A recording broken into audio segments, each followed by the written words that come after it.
Hey everyone, recently I participated in Flower Week on Instagram and I thought it might be cool to just compile all of the speed paints and talk you through them.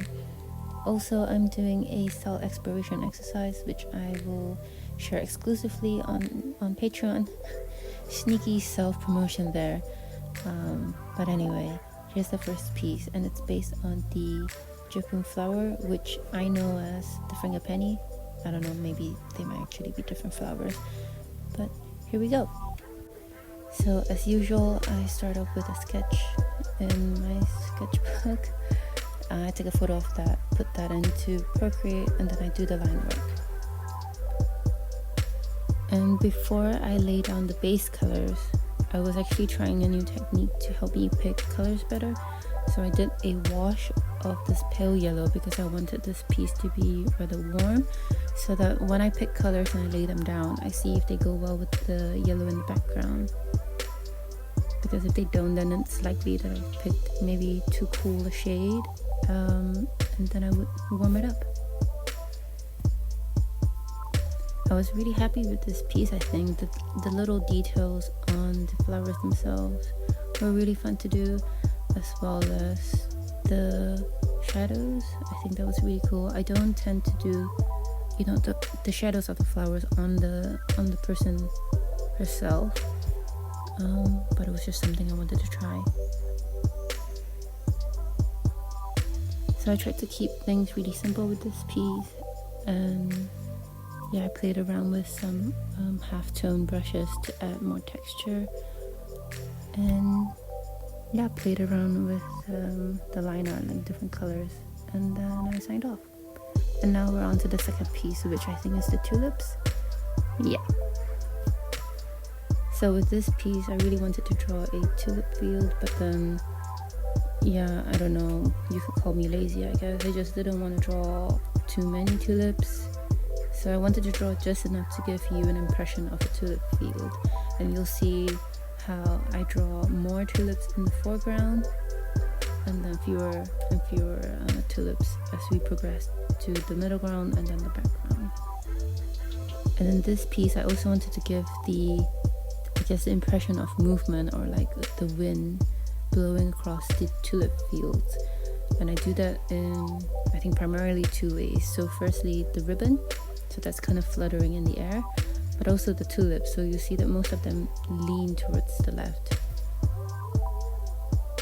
And again, I use the same technique of laying down the colors, or like the tone that I want. So again, I wanted something really warm and really soft. And here I was also trying a new technique of building colors upon each other to kind of give the illusion of distance.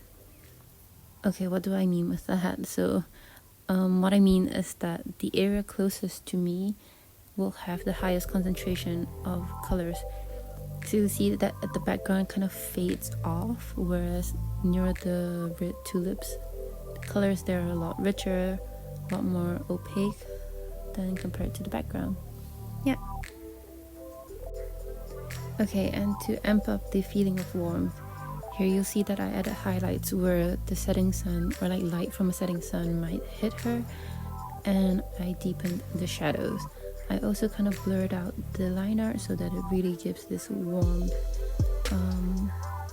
glow quality to the piece.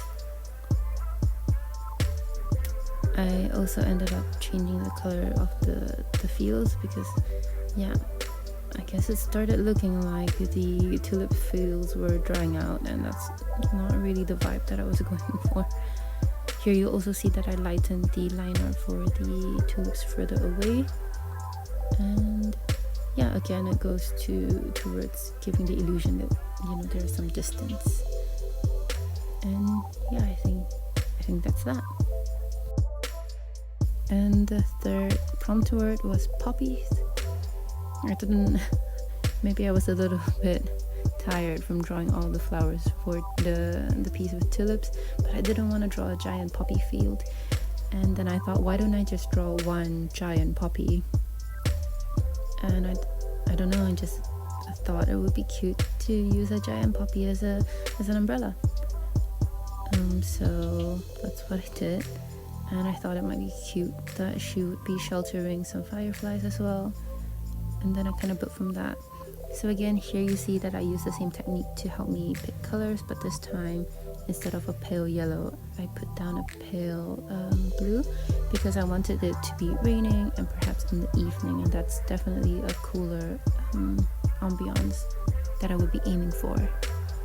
So I really enjoyed making this piece, and I look forward to create more of these whimsical pieces in the future.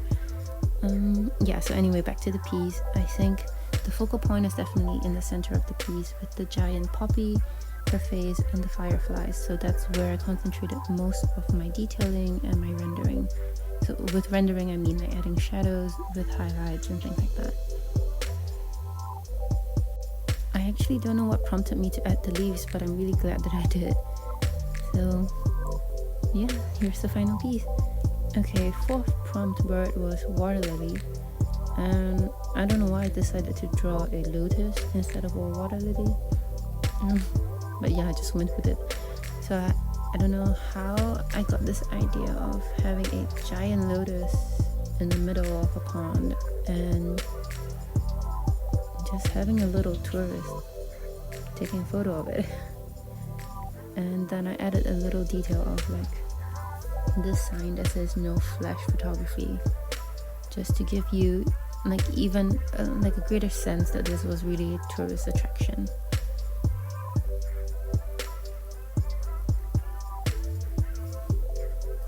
I really struggled with this piece though, because of the perspective. Yeah, I'm not really good with that, and yeah, I had to adjust the line art a lot before I felt comfortable with it. Here you see the squiggly lines I added are to give the impression of water. Yeah, I don't know if I was really successful in that, but just, I guess you just do your best, right? So once again here I layer colors to give an illusion of depth. Yeah, again, I'm not really sure if I was successful with that, but I was pretty happy with the piece in the end.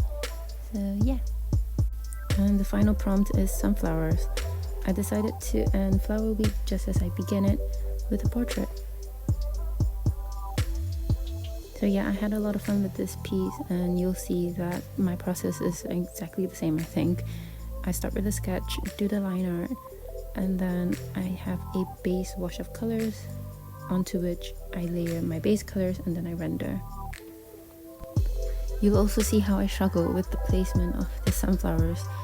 Yeah, I wanted to have a good mix of like sunflowers in different stages of I guess development or like blooming, but then they were kind of fighting for attention with her face, and I really wanted her face to be the main focus.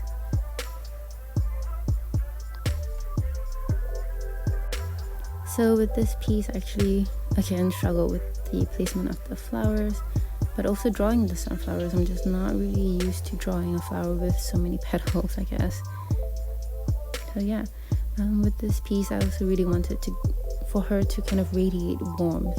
So again, I was going for a warm vibe, and yeah, I think I achieved it. I don't know.